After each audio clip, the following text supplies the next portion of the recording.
Boa tarde. Bom, em primeiro lugar, eu queria agradecer o convite da Árida para estar no encontro ibero-americano de doenças raras. Sempre com muita simpatia que eu aceito esses convites para falar sobre Iberoamérica, porque acho que a gente se fortalece muito com a união com outros países próximos a nós, culturalmente, né? Na fibrose cística nós temos também uma associação latino-americana de fibrose cística com uma experiência ainda incipiente, que eu acredito que se fortalecer vai ser um dia muito bacana. Uma iniciativa desse grupo, por exemplo, foi a criação do Dia Mundial da Fibrose Cística, 8 de setembro, que aí então começa a ganhar corpo, né? E foi muito a partir das associações aqui da América Latina, enfim, Espanha e Portugal também, que agora é um dia mundial.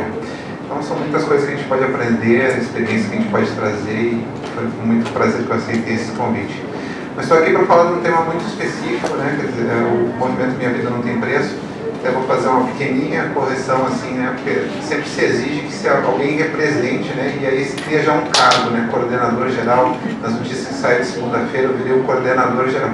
O movimento, como ele é um movimento, não é uma associação, ele não é uma instituição, não tem um CNPJ, não, e nem pretende ter. Ele é um movimento, um coletivo de associações, um coletivo de pessoas. Então ele não tem essa estrutura hierárquica. Eu não sou coordenador do movimento. Inclusive isso traz vários desafios, né? Vocês sabem como é também você estar num movimento em que não tem uma liderança, assim, como um presidente, mas a gente tem funcionado bem. E a gente vai falar um pouquinho sobre como a gente tem feito as coisas e como a gente também acredita que isso possa ser também um modelo para a nossa atuação em conjunto, né? Então, se propondo coisas de como a gente pode trabalhar junto.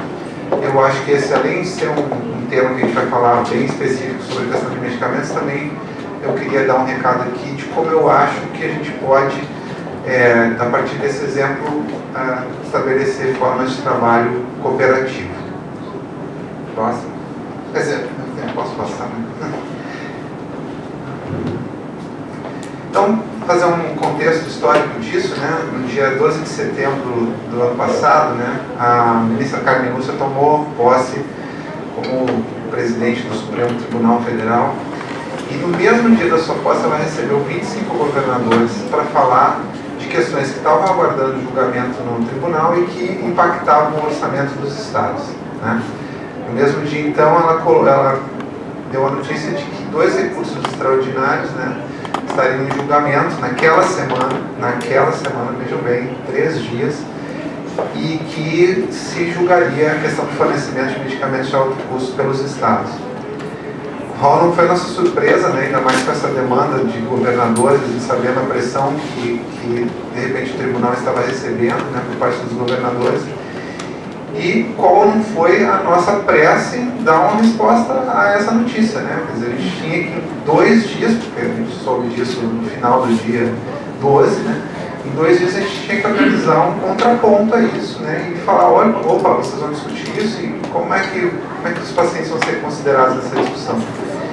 E o movimento, então, surge dessa ansiedade de acompanhar o julgamento desses 2 recursos extraordinários, que não sei se vocês sabem, né? São processos, um deles do Rio Grande do Norte, que fala de fornecimento de sildenafil para hipertensão pulmonar, e o outro em Minas Gerais, que fala de fornecimento de medicamentos para doença renal crônica, e que a partir dessa discussão, o sildenafil já está regulado, a droga lá de Minas Gerais parece que já tem até a regulamentação, mas eles não queriam julgar esses casos específicos, queriam dar a repercussão geral, né, que a gente fala. Então, o que se decidisse para esse julgamento valerá para todas as doenças raras, né? Enfim, drogas órfãs, né? Que a gente vem falando.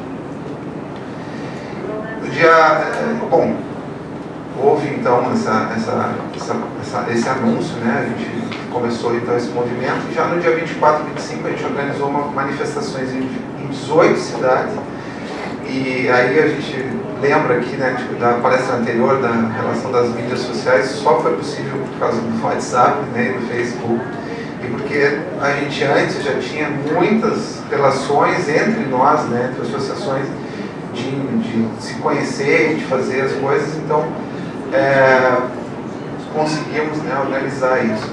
E no dia 27, então, para acompanhar esse julgamento, a gente fez uma vigília em frente ao STF, para estar lá mostrando que a gente está aqui observando tudo que vai ser dito. São imagens, eu podia ficar aqui mostrando, são muito emocionantes. Essa não é dessa primeira, mas da terceira, como a gente enfrentou chuva, enfrentou sol, fez como deu e onde deu essas manifestações pelo Brasil todo, 18 cidades a gente fez, depois fez mais, foi 23 cidades. Isso, mostrando que as pessoas têm um rosto, têm uma cara, né, têm uma história, porque estava se julgando ali um orçamento, um número, e não estava se mostrando que essas pessoas têm histórias, muitas delas fazendo esses tratamentos, quer dizer, estava inclusive em jogo se elas continuariam ou não a fazer esses tratamentos, né? Então aqui uma foto da vigília também, como esse movimento logo ganhou as mídias, né? Não só as mídias nas redes sociais, mas também a gente conseguiu o espaço no Fantástico, no Globo, na Folha, enfim, na grande mídia também, que começou, claro que também mostrando o problema, né, pelo lado, né, do governo, falando dos impactos do orçamento, que isso vinha representando, sempre falando muito essa questão do orçamento, que isso significa, mas tendo que abrir também para o contraponto das pessoas falando, olha só, a gente sabe que isso é uma coisa grande, que precisa ser regulamentada, mas não se pode esquecer que lá na ponta, quem vai deixar de receber esse medicamento é uma pessoa, né? É um paciente. E a gente teve então essa primeira sessão, né, que teve uma apresentação, sustentação oral, enfim, foi várias apresentações lá da Procuradoria-Geral da República, do Ministério Público, da Defensoria Pública da União, e em que a gente pôde até, já falando como movimento, né, ter uma sustentação oral lá da Sara Sampaio, da Associação Brasileira de Fibrose Cística, defendendo todos nós aqui, todos os pacientes raros. E aí isso é uma coisa que a gente até falou mais adiante, né? Foi um momento de 7 minutos e meio, que quase se tornou zero, porque eram 15 minutos que ela tinha para falar. Na hora avisaram para ela que ela teria só a metade que ela teria que dividir a fala, e o tempo todo dizendo assim, talvez você não possa falar. Então ela teve 7 minutos para falar nessa tensão toda de ter 2 dias para preparar isso. E acho que deu muito bem o recado, apesar de toda essa pressão. E esse julgamento, então, foi lá para o dia 28, né, de setembro, que a gente teve uma revisão do voto desse relator. Naquele dia, então, o ministro relator, Marco Aurélio Mello, deu o seu voto. Foi um voto muito complicado. Começou muito atrapalhado, ele falando que as famílias dos pacientes tinham que começar a pensar que elas tinham responsabilidade de financiar os tratamentos dos próprios filhos, que tinham que se cotizar entre as famílias, pensar aí que o tio pode ajudar, que o amigo pode ajudar, que as pessoas podem ajudar. Fez toda uma conversa de que havia ali uma questão solidária ali que podia ser resolvida, não precisava tanto assim do Estado, sem ter a menor noção de que esses tratamentos são absolutamente inacessíveis a 99,9% da população, e mesmo quem teria ficaria absolutamente desprotegido, né, se tivesse que arcar com isso. Então, começou todo atrapalhado, começou cheio de premissas, que a gente viu, opa, se continuar por aí não vai dar certo. Então, até esse dia 28, a gente teve todo esse trabalho de ir até os ministros, conversar com eles e mostrar, olha, a gente não pode. Inclusive de legislações que foram citadas estavam revogadas, coisas assim, vocês nem acreditam. Bom, desse trabalho, já o ministro Marco Aurélio Mello reformou o seu voto. Ele já começou dizer, deu uma bola fora aqui, desculpa, mas realmente isso aqui não pode ser assim, não pode ser desse jeito, e fez um voto bastante mais favorável para a gente naquela segunda sessão. O ministro relator, Luiz Roberto Barroso, é um ministro que já tem uma orientação, né, inclusive na literatura jurídica, né, ele é um jurista que escreve muitos livros, enfim, fala sobre isso. Ele fala muito da reserva do possível. Então ele trouxe muito essa questão de que que não pode fornecer o SUS, né, o Sistema Único de Saúde não pode fornecer tudo para todos, né? Então que deve ter balizamentos, e começou a colocar então isso que eles chamam de balizamento para essas decisões, né? É uma premissa que a gente, teoricamente, a gente entende, né, que isso deva ser preservado, que é um sistema único, deve ter sustentabilidade econômica, tudo aquilo, mas do jeito que foi sendo desenhado, foi sendo falado isso, ficava o tempo todo a impressão de que, bom, gente, não vamos ter as nossas coisas atendidas, né? Porque a gente está falando de drogas órfãs, que muitas vezes não tem registro no Brasil, e que não é por culpa nossa, né, que isso acontece, e que daqui a pouco, seguindo-se aquela tendência ali dos votos, era o que a gente ia acabar vendo. O voto do ministro Fachin seguiu muito essa tendência também, quase só disse, bom, eu concordo com vocês, não fez grandes reparos, e a gente teve um pedido ali, então, ó, 28 de setembro, guarda essa data, um pedido de vista do ministro Teori Zavascki, né, que pediu, que achou que essa questão era muito complexa, precisava ser melhor avaliar. Bom, a partir daí a gente intensificou muito, né, essa questão do movimento, né, das mídias sociais. A primeira coisa que a gente usou foi sim o Facebook para fazer essa questão de uma página, que a gente organizasse todas as manifestações que iam acontecer, que a gente botasse material, né, disponibilizasse. E aqui, por exemplo, a gente está com a publicação quando comemorou um ano dessa interrupção, né? 28 de setembro passado, comemorou um ano dessa interrupção do julgamento, né? E o que isso significava, né? A gente explicando que a partir dessa interrupção a maioria dos tribunais em primeira instância também estava interrompendo os julgamentos, né? Alguns até reformando decisões, né?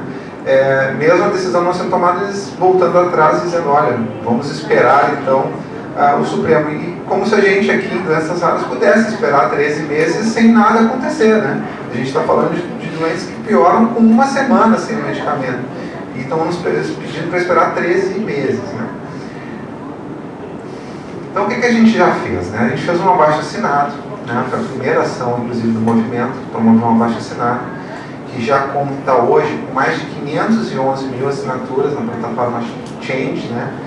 A gente fez essas 3 manifestações em várias cidades do Brasil, né? Em todas as regiões.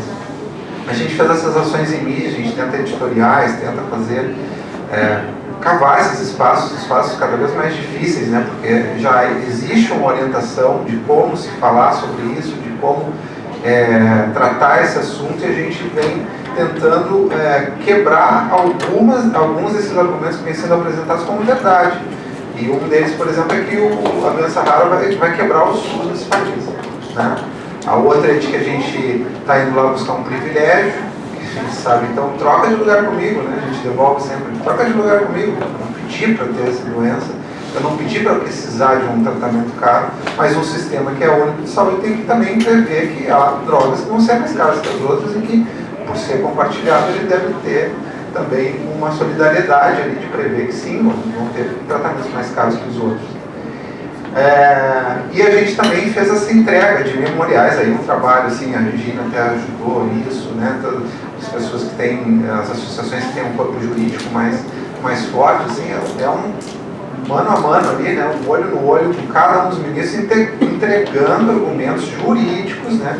Porque que aquelas decisões não podem seguir aquela tendência sem levar, sim, pode até seguir essa tendência, mas levando em consideração as peculiaridades das doenças raras, porque se aquela regra geral for usada também para as doenças raras, bom, gente, a gente pode fechar, ano que vem a gente não se reúne mais, porque não tem mais, assim, não há quem recorrer.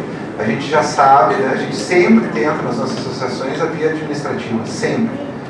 Quem disser que a gente prefere a judicialização é outra coisa que a gente está desmentindo na mídia sistematicamente, que as associações estão investindo na judicialização. Isso é uma bobagem, porque ninguém vai querer isso para a sua vida, ficar meses dependendo de uma sentença, revisões agora liminar que é derrubada, isso e aquilo, aquela tensão. Ninguém quer isso, então a gente sempre busca a primeira via administrativa e você sabe como isso está, né? Inclusive para drogas já reguladas, drogas já fornecidas, drogas já em lista, não estão sendo cumpridas, imagina. Então a gente fala, a justiça não pode nos virar as costas agora, porque ela é a única, é a tábua de salvação dos pacientes nessas questões que a gente está conversando aqui. Então, para reforçar isso, já que a gente está falando do movimento, né, o espaço desse movimento parece uma coisa meio virtual, meio sem sentido, assim, né, meio virtual mesmo, né? É esse espaço aqui que a gente criou no Facebook, lá, Minha Vida Não Tem Preço, mas ele é muito mais que isso, né? Eu só quero que vocês guardem aí, quem ainda não tem ele, quem ainda não está lá, porque é um espaço de mobilização, né? É óbvio que o movimento não é um grupo de Facebook, não é um grupo de WhatsApp, mas ele também é isso. E ele funcionou muito bem porque ele está muito bem feito nesse espaço. Eu estava vendo a apresentação anterior aqui de manhã, né? E eu queria muito agradecer que a pessoa, não sei se ela está lá na frente, provavelmente está lá na frente, porque ela trabalha muito, a Roseli. A Roseli viu que o site tinha ali alguns problemas, não estava conseguindo manter uma periodicidade nas publicações e tal. A Roseli fica, olha gente, a gente tem que ter uma publicação lá por dia, a gente tem que ter um jeito de chamar as pessoas para estarem olhando. E ela foi criando artes, foi criando estratégias para a gente ter sempre uma coisa lá e sempre as pessoas estarem atentas, para quando saísse uma notícia, assim como uma falta de medicamento, alguma coisa, as pessoas já têm aquele espaço. Bom, isso aqui é uma fonte de informação, uma fonte boa de informação, então eu vou recorrer a esse lugar. E o que resultou disso, né? Para vocês verem como isso não é uma coisa assim, sem substância, né? Um grupo de WhatsApp. Não.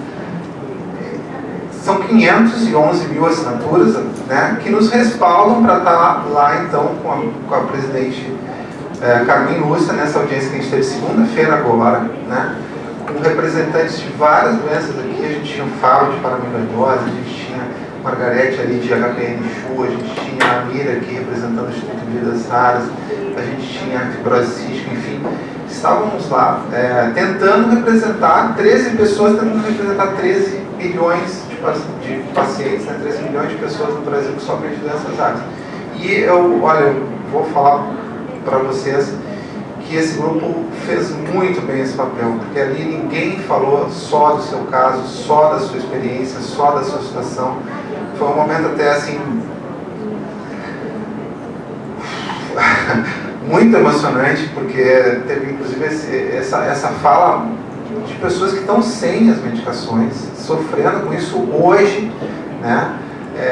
Patrick, que é um paciente mucopolissacaridose lá da Paraíba, contou de pessoas próximas a ele que faleceram essa semana, esse mês, né? E a ministra ouviu tudo isso e viu que essas pessoas então têm um rosto, têm uma história, têm uma família.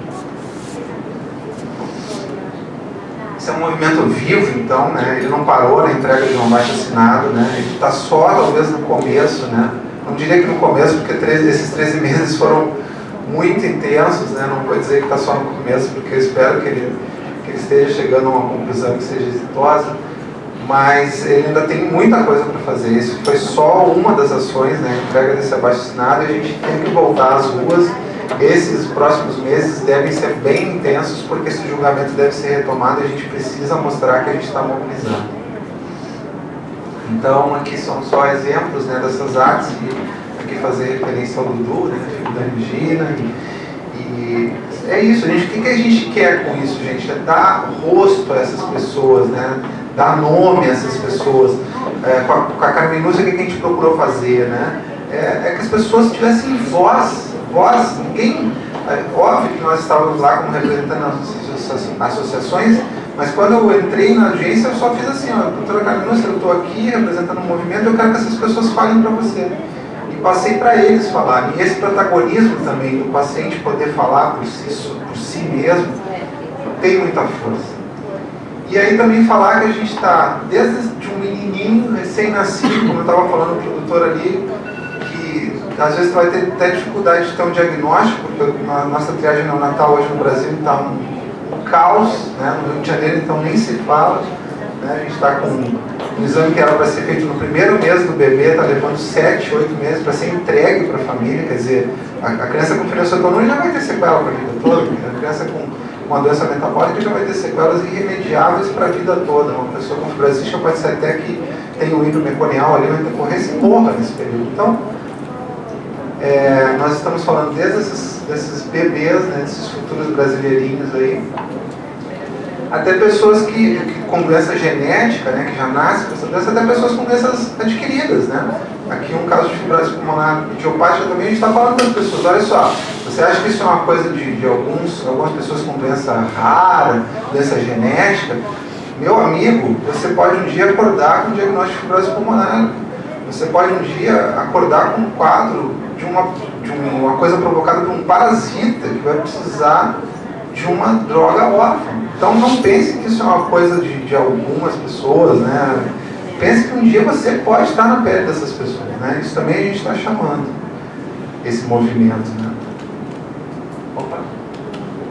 E assim, basicamente, né, o que eu queria falar era sobre isso, e falar que isso também está mostrando para a gente que existe uma forma da gente trabalhar, né, que não é tão hierárquica, tão independente, né, de ter grandes associações. Aqui nesse movimento a gente tem grandes associações.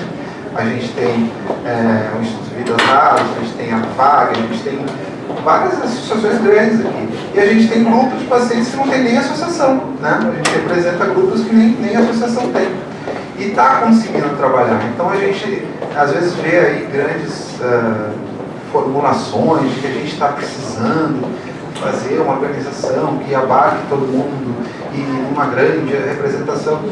Eu tenho muita dúvida disso. Se a gente precisa de outras coisas, como criar, né, até um artificialismo, uma coisa que a gente vai ficar mais preso, ou se a gente precisa só aprender a trabalhar juntos, né, aprender a fazer mais coisas juntos. Então aqui no Rio mesmo, a partir dessa experiência, a gente está buscando fazer um fórum de doenças raras, que as associações possam... O que elas querem fazer? Assim, esse ano a gente quer fazer esse evento, a gente quer fazer algumas coisas, se reunir juntos, sem precisar, né, criar uma pessoa jurídica para representar todas as doenças raras. Não sei se é isso que a gente precisa. A gente precisa trabalhar em rede, trabalhar em conjunto, para chegar nesses objetivos como a gente chegou. Muita gente disse assim, impossível chegar a 500 mil assinaturas. A gente mesmo duvidou disso. Quando a Sara falou isso lá no plenário, eu disse, meu Deus, ela não tem noção que é um vacinado, nunca vão conseguir 500 mil assinaturas. A gente viu que podia. Vocês não vão conseguir chegar na Cadminúcia só com vacinado, vocês não são uma associação, vocês não são ninguém. Segunda-feira a gente esteve lá com essa mulher e espero que ela tenha se sensibilizado. Então, era isso que eu queria falar para vocês. Espero que vocês também, se tiverem dúvidas sobre o movimento, possam fazer e convidá-los, né, a se juntar com a gente, né, nesse movimento aí que ainda está com muitas coisas pela frente. Obrigado.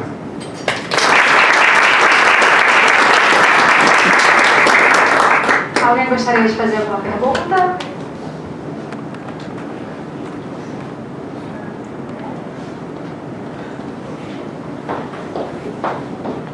É só para agradecer, eternamente grata pela Regina, eternamente grata pela Regina, pelo Instituto, a vocês que estão no movimento, eu participei também.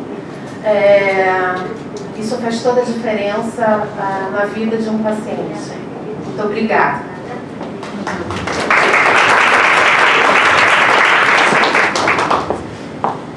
Oi, Cristiano, sou Liane, da Pradeiro-Ilha, tudo bom? Uma perguntinha, foi um pré-requisito, vamos dizer assim, essas 500 mil assinaturas, se só tivessem 500 mil assinaturas é que vocês poderiam ser recebidos, e aí depois de terem as assinaturas, como é que vocês então chegaram ao ministro?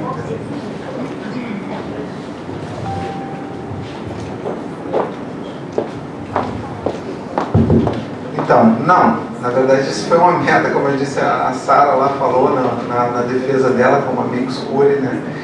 E foi uma meta que a gente se estabeleceu, né? Uma meta, um número mágico, não tem isso, não existe esse pré-requisito. Acho que existe, a gente tá mostrando que a gente não está falando ali meia dúzia de pessoas, né? muita gente está nos apoiando nisso, né? E eu acho que essas plataformas, esses abaixo-assinados, vêm muito para chamar as pessoas, para mostrar, para ter esse sentimento coletivo. Então, não precisou. Aí, quando a gente atingiu isso foi no começo, foi bem pertinho do aniversário de 1 ano. A gente estava até fazendo esse 1 ano, usou essa provocação, assim, vai fazer 1 ano, né? Vamos incentivar, conseguir essa meta dos 500 mil assinaturas. Quando a gente atingiu isso, o abaixo-assinado era endereçado. Se vocês verem lá como é que ele está escrito, ele é endereçado a ela, né? A gente, então, fez um ofício, né, à ministra e comunicou, olha, a gente gostaria, né, a gente se apresentou, né, e disse que gostaria de, então, entregar isso para ela e conversar, ter essa oportunidade. Como eu disse, né, a gente tinha um não já garantido, né, a gente ficou aguardando ansiosamente, levou umas 3 semanas, ela respondeu, faltando, assim, com 5 dias de antecedência, na quarta-feira, a gente tinha que estar lá na segunda, mas a gente conseguiu mobilizar, então, as pessoas e estar lá com ela.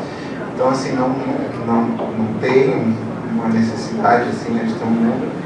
E foi assim, a gente acha que com isso, só por isso, a gente teve essa legitimidade, né, de fazer um pedido, né? Não é todo dia que um presidente do Supremo recebe as pessoas, assim. Os ministros, sim, os ministros, você marcando, você dizendo que tem memoriais, você sendo amigos com ele, você pode, se eles abrirem, são todos que abrem, fazer essas apresentações. Mas a presidente foi, esse tempo todo, a gente tentou fazer chegar até ela logo lá no comecinho, não conseguiu.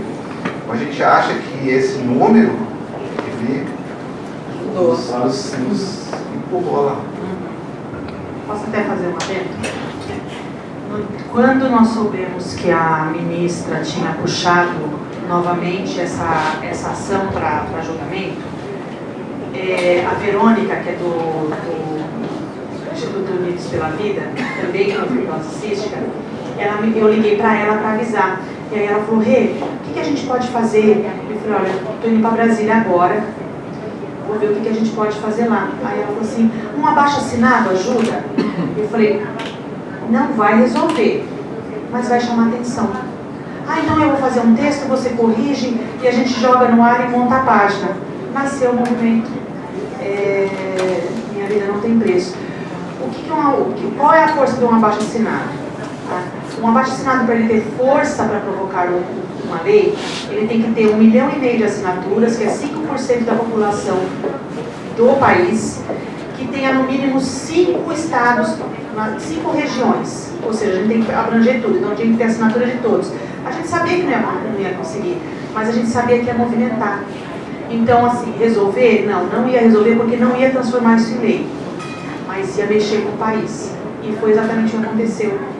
Então, quando atingiu as 500 mil assinaturas, era o momento ideal para chegar lá e falar, olha, eu estou com 1/3 aqui das assinaturas, eu sei que não vai resolver meu problema, mas vai ajudar que você veja que tem muita gente com a gente, e muita gente entrou. Então, é um movimento que vale a pena. Pela Constituição brasileira, tá, gente? São regras da Constituição brasileira.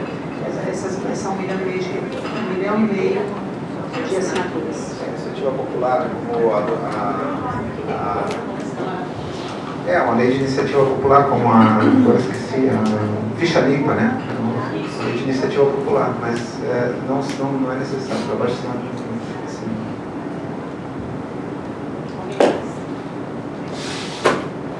alguém depois pensar e na hora da prova tiver dúvida, vai até tarde.